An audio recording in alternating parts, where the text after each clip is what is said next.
En la conferencia de prensa de este 4 de marzo, el presidente de México decidió no tocar un tema delicado, que ya existe una en 3 posibilidades que México pierda el llamado grado de inversión que le otorga, bueno, no que lo pierda, sino que realmente baje y se acerque a perderlo la calificadora Standard & Poor's.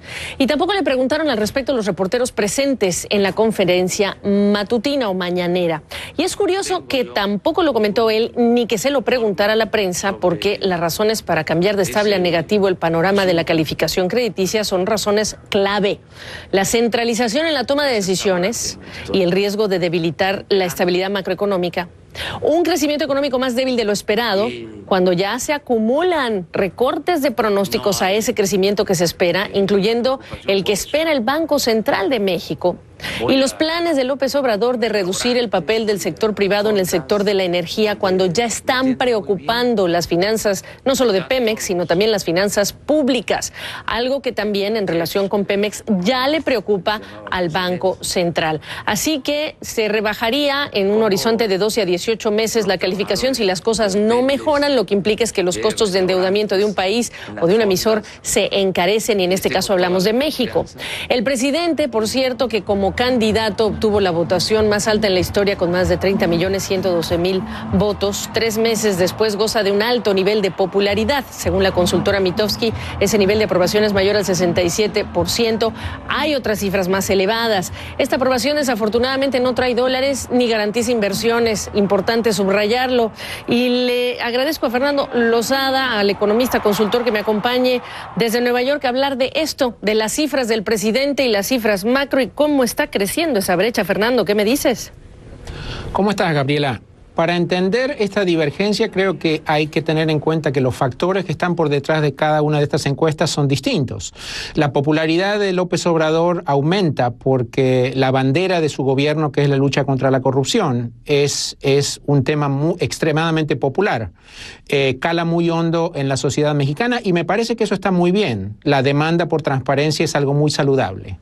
En cuanto a las expectativas económicas, eso es una historia completamente distinta. Creo que hay un consenso muy amplio de que para que México crezca más rápido y en forma sostenida, México necesita mucha inversión en infraestructura, en Pemex, para mejorar el sistema de protección social, etcétera, etcétera. Y las encuestas están sugiriendo que el sector privado y el mercado no están para nada convencidos de que los anuncios del nuevo gobierno de las últimas semanas y los últimos meses vayan a contribuir a aumentar la inversión tal como es necesario. Cuando uno mira, por ejemplo, las expectativas de crecimiento contenidas en la encuesta de Banco de México, cuando López Obrador ganó la presidencia a mediados del año pasado, esa encuesta decía que la economía mexicana iba a crecer alrededor de 2.2% este año. Ese número ha sido revisado continuamente para abajo hasta la última iteración, que dice que el crecimiento de este año va a ser solamente 1.6%.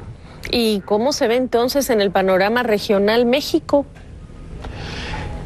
No solamente la encuesta de Banco de México, sino el mercado ampliamente definido también está preocupado.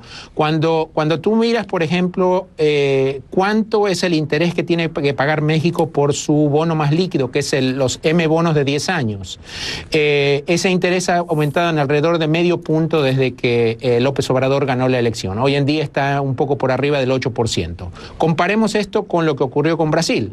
Desde que Jair Bolsonaro ganó la elección, el rendimiento del bono brasileño equivalente a los M-bonos de México de 10 años cayó en 3,5 puntos. Es decir, que el diferencial de pagos, que en algún momento era de casi 5 puntos, ahora es menos de 1 punto. Es decir, que el mercado también le está diciendo al gobierno y a México, nosotros también estamos preocupados. Bueno, entonces se acumula la lista de economistas, de instituciones y el propio Banco Central que están generando estas señales de alerta. Y llega, bueno, pues esta modificación de estable a negativo en la perspectiva de Standard & Poor's de esa calificación crediticia. Fernando, ¿qué me dices? ¿Era esperada casi? Yo creo que sí era esperada. Como tú sabes, Gabriela, esto no llega como una gran sorpresa. Fitch ya había hecho lo mismo en octubre del año pasado. Luego Fitch le bajó 2 casilleros a la calificación de Pemex. Así que lo que ha hecho Standard & Poor's no debe tomar a nadie por sorpresa. México todavía está sólidamente en el área de grado de inversión. Aún si Standard & Poor's eventualmente le llega a bajar 1 grado, México todavía estaría en el área de grado de inversión, pero yo creo que esto es equivalente a ir al consultorio de tu médico y que tu médico te diga, mira, tú estás excedida de peso, necesitas hacer gimnasia, necesitas hacer dieta.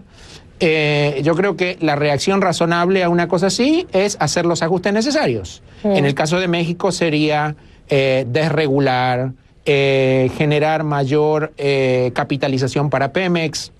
Esto debería estar asociado con una nueva reforma tributaria, etcétera, etcétera. Y de esa manera evitar problemas mayores. Existe una reacción alternativa, que desgraciadamente es lo que hemos escuchado de algunos legisladores cercanos al gobierno durante el fin de semana. Sí. Es decir, mira, doctor, usted no sabe nada. Mira, y de hecho, déjame interrumpir solamente para agregar esto que también consignamos vía Twitter. Ricardo Monreal, nombre y apellido, coordinador de la bancada de Morena, por cierto, en el Senado. Paradójico, décadas sin que se invirtiera en Pemex, ahora se le inyectan recursos, baja su calificación crediticia. Cuando la desmantelaban por ineficacia y corrupción, sus calificaciones eran buenas. Bueno, este tuit habla de Pemex, pero Ricardo Monreal hizo un thread de comentarios en relación con esto y diciendo, a las calificadoras también se las cuestiona, no son perfectas.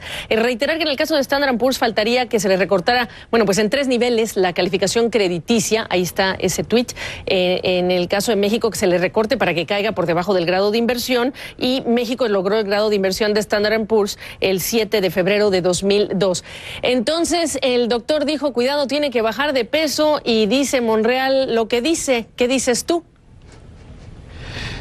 Yo creo que tener esta reacción de decirle al doctor, usted no sabe nada, usted está equivocado, es muy peligroso. Bien. Fernando Lozada, gracias. Gracias a ti.